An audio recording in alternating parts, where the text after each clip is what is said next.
कहानी की शुरुआत में हमें दो लड़कियों को दिखाया जाता है जिनका नाम हंटर और बेकी था। ये दोनों लड़कियां 2000 फीट ऊंचे एक टावर पर फंसी हुई थी। इनके फोन्स में नेटवर्क भी नहीं था, इसलिए वो दोनों किसी को कॉल करके मदद भी नहीं मांग सकती थी। इससे भी बुरी बात ये थी कि ये टावर एक रेगिस्तान के बीचों बीच था, इसलिए आसपास किसी का उन्हें देख पाना भी मुश्किल था। और तो और अगर इन दोनों में से कोई नींद लेने की कोशिश करती तो गिद्ध इनके पास आकर इनके मांस को खाने लगते। अब ये लड़कियां इस टावर पर कैसे फंसी और क्या ये इस टावर से बच पाई या मारी गई, चलिए देखते हैं हमारी आज की इस कहानी में। तो कहानी की शुरुआत में बेकी अपने हस्बैंड डैन और अपनी सबसे अच्छी दोस्त हंटर के साथ माउंटेन क्लाइंबिंग कर रही थी। तभी डैन को एक छोटी सी केव दिखती है जिसमें वो अपनी ग्रिप बनाने के लिए उसमें हाथ डाल देता है, लेकिन अचानक ही उस केव में से एक पंछी बाहर निकलता है जिसकी वजह से डैन अपना बैलेंस खो देता है और नीचे गिरने लगता है, लेकिन सेफ्टी वायर से बंधा होने की वजह से वो बच जाता है। यहाँ पर डैन माउंटेन को पकड़ने की कोशिश करता है। हंटर और बेकी उसकी मदद करने के लिए उसके पास आ ही रही थी कि तभी डैन की सेफ्टी वायर टूट जाती है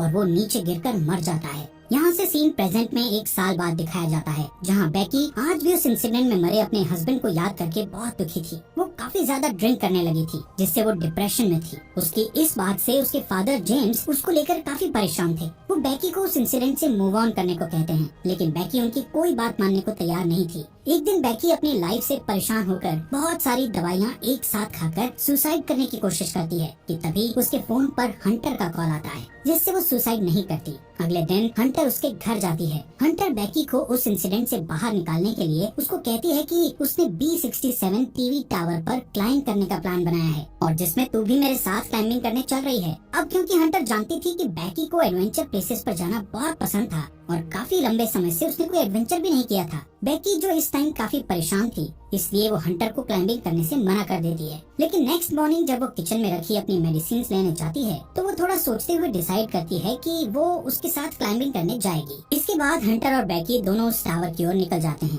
रास्ते में बेकी हंटर के फोन में उसकी कुछ पुरानी फोटोज देखने लगती है। जैसे ही वो स्क्रॉल करते हुए आगे और फोटोज देखती है तो हंटर की एक फोटो में वो नोटिस करती है कि हंटर के कंधे पर एक लड़के का हाथ था। बेकी हंटर से उस लड़के के बारे में पूछती है, लेकिन हंटर उसे कुछ भी बताने से मना कर देती है। तभी यहाँ बेकी के फोन पर उसके फादर का कॉल आता है, लेकिन वो कॉल पिक नहीं करती। काफी देर ड्राइव करने के बाद वो एक होटल में रात गुजारने के लिए रुकते हैं। डिनर करते वक्त बेकी को पता चलता है कि हंटर अब एक YouTube ब्लॉगर है और YouTube रेवेन्यू से ही वो अपनी ट्रैवलिंग का खर्च उठाती है। इसी दौरान बेकी की नजर विंडो के बाहर उस टीवी टावर पर पड़ती है जहाँ पर वो दोनों जा रही थी। हंटर बेकी को बताती है कि ये टावर यूनाइटेड स्टेट का चौथा सबसे ऊंचा टावर है। नेक्स्ट मॉर्निंग बेकी और हंटर अपनी कार में बैठकर अपना सफर जारी रखती हैं। यहाँ पर हंटर ड्राइविंग करते करते ही अपने YouTube चैनल के लिए व्लॉग बनाने लगती है, जिसमें वो अपने व्यूअर्स को बताती है कि वो अपनी बेस्ट फ्रेंड के साथ उस टीवी टावर पर चढ़ने वाली है। इसके बाद फाइनली वो दोनों उस टीवी टावर के पास पहुंच जाती हैं, जहां उन्हें गेट पर एक डेंजर साइन के साथ ताला लगा हुआ मिलता है।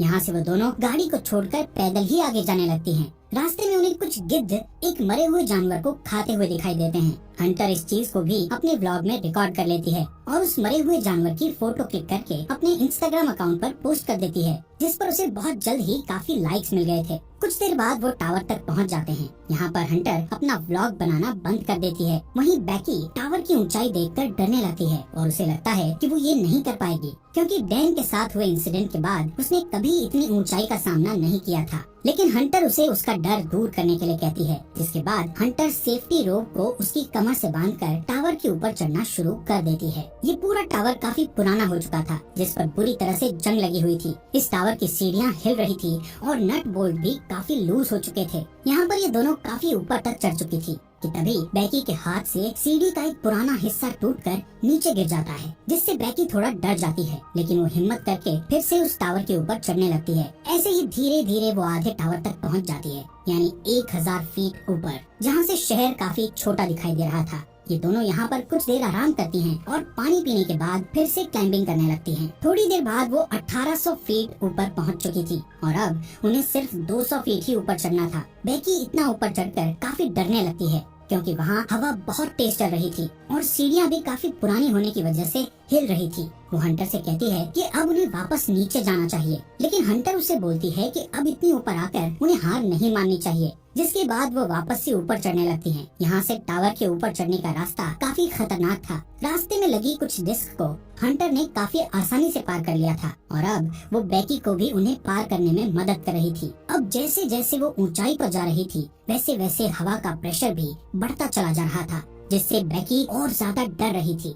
इसी बीच सीढ़ी के पुराने नट बोल्ट एक एक करके अपने आप निकलने लगते हैं, लेकिन इस बात से अनजान वो दोनों ऊपर चढ़ना जारी रखती हैं और फाइनली वो दोनों टावर के टॉप पर पहुंच जाती हैं, जहां एक और नट बोल्ट खुलकर नीचे गिर चुका था। यहाँ पर हंटर दोबारा से अपना व्लॉग बनाना शुरू करती है और वीडियो में अच्छे शॉट्स लेने के लिए वो ड्रोन कैमरा का इस्तेमाल करती है। थोड़ी देर बाद हंटर अपने व्यूअर्स को और अच्छा कंटेंट देने के लिए बेकी को ड्रोन का रिमोट पकड़ाकर खुद उस टावर के सहारे एक हाथ पर लटक जाती है। शॉट्स लेने के बाद वो वापस से ऊपर आती है और सेम यही चीज बेकी को भी करने के लिए कहती है, लेकिन बेकी उसे ऐसा करने से मना कर रही थी, जिस पर हंटर उससे कहती है कि उसका डर भगाने का ये सबसे बड़ा मौका है। जिसके बाद बेकी हंटर का हाथ पकड़कर वही स्टंट करती है और हंटर उसकी सेल्फी लेने लगती है। इसके बाद बेकी वापस से ऊपर आ जाती है। यहाँ पर बेकी अपने हस्बैंड डैन की अस्थियों को लेकर आई थी और डैन को याद करती हुई वो उसकी अस्थियों को यहाँ विसर्जित कर देती है। इस मोमेंट पर बेकी और हंटर दोनों काफी इमोशनल हो गई थी। इसके बाद वो डिसाइड करते हैं कि अब उन्हें वापस जाना चाहिए,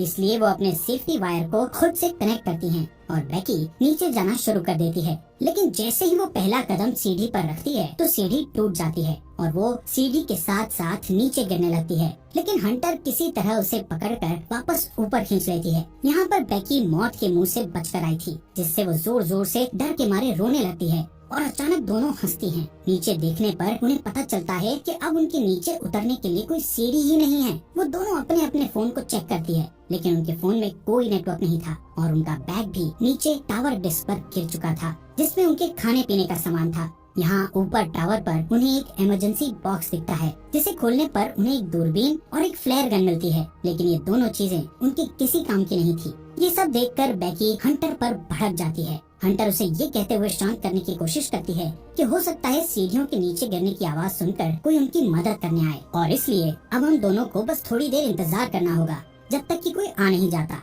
तभी हंटर नोटिस करती है कि पिछली बार सीढ़ियों के गिरने की वजह से बेकी के पैर पर चोट लगी थी और अब उस चोट से ब्लड बाहर आ रहा था। यहाँ पर हंटर बेकी की चोट पर अपनी शर्ट बांध देती है। कुछ समय बाद बेकी हंटर से पूछती है कि उसने व्लॉगिंग क्यों शुरू की, जिस पर हंटर गलती से डैन का नाम ले लेती है, जिससे बेकी के मन में हंटर के प्रति शक बैठ जाता है। कुछ देर बाद हंटर अपना फोन चेक करती है, जहां उसने कुछ देर पहले अपने सोशल साइट पर एक मरे हुए जानवर की फोटो अपलोड की थी, जिससे उन्हें एक आइडिया आता है कि वो अपने फोन पर एक हेल्प मैसेज टाइप करेंगे और उस फोन को रस्सी से बांधकर नीचे लटका देंगे, ये सोचकर कि शायद नीचे जाने पर फोन में सिग्नल आ जाए और उनकी पोस्ट अपलोड हो जाए। हालांकि उनकी ये कोशिश नाकामयाब हो जाती है। इसके बाद उन्हें लगता है कि जरूर जमीन पर तो नेटवर्क होगा ही, इसीलिए वो उस फोन को अपने जूते में डालकर उसके चारों ओर अपनी जुराबें फंसाकर जूते को नीचे गिरा देती हैं। यहाँ टावर पर अचानक बेकी का ध्यान हंटर के दूसरे पैर पर जाता है, जहाँ 143 का टैटू बना हुआ था, जिसे देखकर उसे याद आता है कि उसका हस्बैंड डैन हमेशा उसे आई लव यू कहने के लिए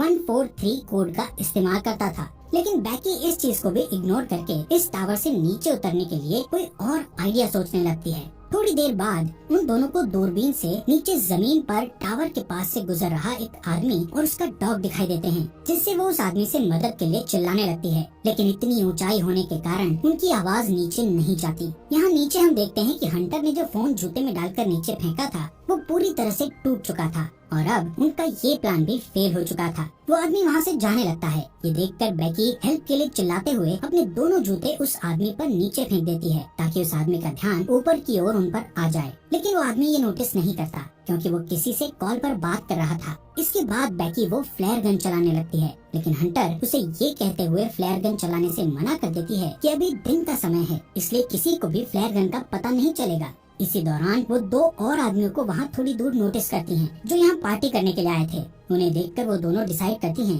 कि थोड़ा अंधेरा होने पर वो इस फ्लेयर गन का इस्तेमाल करेंगी, ताकि वो लोग उन्हें नोटिस कर सकें। कुछ देर बाद रात हो जाती है और बेकी फ्लेयर गन का इस्तेमाल करती है, जिससे वो दो आदमी उन्हें देख लेते हैं। यहाँ पर बैकी और हंटर अपने हाथ हिलाते हुए और जोर जोर से चिल्लाकर उनसे मदद मांगने की कोशिश करती है। इसके बाद वो दोनों दूरबीन से देखते हुए नोटिस करती है कि वो दोनों आदमी हंटर की कार के पास जा रहे थे, जिसे देखकर दोनों खुश हो जाती है। लेकिन उनकी मदद करने के बजाय वो आदमी उनकी कार को चुराकर वहाँ से भाग जाते हैं। ये देखकर वो दोनों काफी दुखी हो गई थी और अब उन्हें जल्दी से कोई नया आइडिया भी समझ नहीं आ रहा था कि अब वो क्या करे। यहाँ पर बैकी हंटर से उसके पैर के टैटू के बारे में पूछ ही लेती है, जहाँ हंटर ये रिवील करती है कि उसका डैन के साथ 6 महीने तक अफेयर रहा था। इसके लिए वो उससे माफी मांगती है कि उसने उसके हस्बैंड के साथ हुकअप करके काफी बड़ी गलती करी। हंटर बताती है कि डैन उसे अच्छा लगता था और वो उससे प्यार भी करती थी, लेकिन डैन बैकी से ज्यादा प्यार करता था, इसलिए उसने जल्दी ही डैन से ब्रेकअप कर लिया था। बैकी ये सुनकर और भी ज्यादा डिसअपॉइंट हो जाती है कि उसकी बेस्ट फ्रेंड और उसका हस्बैंड दोनों ही उसे चीट कर रहे थे। अगली सुबह बैकी फोन चेक करती है, जहां उसे पता चलता है कि इस टावर पर चढ़े उन्हें 24 घंटे बीत चुके हैं। अब क्योंकि उन्हें काफी भूख और प्यास भी लग रही थी, इसलिए हंटर डिसाइड करती है कि वो नीचे डिस्क पे जाके अपने बैग को लेकर आएगी, जिसके लिए वो सेफ्टी रोप को टावर से बांधकर नीचे उतरने लगती है। लेकिन डिस्क से थोड़ी दूर पर वो रस्सी छोटी पड़ जाती है, जिससे हंटर उस बैग तक नहीं पहुंच पाती। अब उसके पास कोई और चारा नहीं था, इसलिए हंटर अपने साथ बड़ी रस्सी खोलकर उस पर लटककर जंप लेते हुए डिस्क पर कूद जाती है। वो बैग को उठाकर उसमें से पानी की बोतल निकालकर पीने लगती है। इसके बाद वो अपनी सेल्फी स्टिक की मदद से बैग को रस्सी से लटका देती है और खुद भी कूदकर उस रस्सी को पकड़ लेती है। तभी बैगी उसे ऊपर खींचना शुरू करती है। यहाँ पर हंटर भी ऊपर चढ़ने लगती है और वो बस ऊपर पहुँचने ही वाली थी कि तभी उसके हाथ से रस्सी फिसल जाती है, जिससे वो तेजी से नीचे गिरने लगती है। ये देखकर बैकी की धड़कन एकदम से तेज हो गई थी, क्योंकि अपने हस्बैंड को खोने के बाद अब वो अपनी बेस्ट फ्रेंड को नहीं खोना चाहती थी। लेकिन जैसे ही बैकी डरी हुई नीचे देखती है तो हंटर उसे रस्सी पर लटकी हुई दिखती है। हालांकि हंटर के हाथों में काफी चोट लग गई थी, इसलिए बैकी अपनी पूरी ताकत लगाकर हंटर को टावर के ऊपर खींच लेती है। थोड़ी देर बाद बैकी एक हेल्प नोट लिखकर ड्रोन में फंसा देती है और ड्रोन के सहारे पास के होटल तक पहुंचने की कोशिश करती है। लेकिन ड्रोन में बैटरी कम होने की वजह से वो ज्यादा दूर नहीं जा सकता था, इसलिए वो उसे वापस अपनी ओर ले आती है। यहाँ अब फिर से वो दोनों टावर पर हेल्पलेस थी। रात में बैकी को एक भयानक सपना आता है, जिसमें वो देखती है हंटर की उस टावर पर ही मौत हो गई और गिद्ध हंटर के शरीर को खा रहे हैं। इससे वो डरी हुई उठती है और तब उसे पता चलता है कि ये बस एक बुरा सपना था। नेक्स्ट मॉर्निंग बैकी के दिमाग में एक आइडिया आता है कि वो टावर के ऊपर लगी लाइट से ड्रोन को चार्ज कर सकती है। इसके बाद वो टावर के पोल पर चढ़कर जैसे ही ड्रोन चार्जर को प्लग में लगाती है तो वो देखती है कि वो प्लग काफी लूज था, इसलिए बैकी को ऊपर लटके हुए ही उस चार्जर को पकड़े रखना पड़ता है जब तक कि ड्रोन की बैटरी फुल चार्ज नहीं हो जाती। काफी टाइम से उस पोल को पकड़े रहने की वजह से बैकी के हाथ धीरे धीरे करके सुन्न पड़ने लगे थे और इससे भी बुरी बात ये थी कि अब यहाँ पर काफी सारे गिद्ध आकर उस पर अटैक भी कर रहे थे, जिससे बैकी के हाथों से बैग नीचे गिर जाता है। थोड़ी देर बाद वो ड्रोन की बैटरी फुल चार्ज हो जाती है, जिससे बैकी नीचे आ जाती है। इसके बाद वो ड्रोन को होटल तक पहुँचाने की कोशिश करती है, लेकिन जब वो ड्रोन होटल तक पहुँचने ही वाला था तो उसकी टक्कर एक ट्रक से हो जाती है, जिससे वो बिल्कुल टूट गया था और उनको ड्रोन कैमरा से भी कुछ दिखाई नहीं दे रहा था। ये देखकर वो दोनों और भी ज्यादा डर गई थी, क्योंकि अब उनके पास बचने का कोई भी ऑप्शन नहीं था। वो थकी हारी उस टावर पर हार मानकर बैठ जाती है। शाम के समय वहाँ तूफान बनने लगे थे, जिससे उनका जिंदा रहना और भी मुश्किल हो गया था। यहाँ पर बैकी को बहुत तेज नींद भी आ रही थी, इसलिए वो वहीं सोने लगती है, लेकिन हंटर उसको सोने से मना करती है, क्योंकि उनके सोते ही गिद्ध फिर से उन पर हमला करने लगते। बैकी हंटर से उसका दूसरा जूता भी मांगती है, ताकि इस बार वो उसमें अपना फोन डालकर नीचे फेंक सके। हंटर उससे कहती है कि मेरा जूता तो नीचे डिस्क पर ही गिरा हुआ है। यहाँ से कहानी में एक बड़ा ट्विस्ट आता है और हमें पता चलता है कि जब हंटर नीचे डिस्क पर कूदी थी तो उसी टाइम डिस्क पर गिरने से उसकी मौत हो गई थी और उसके बाद से बैकी अकेले ही सरवाइव कर रही थी। बैकी को हेलुसिनेशन होने लगे थे, जिसमें वो हंटर की प्रेजेंस को इमेजिन कर रही थी।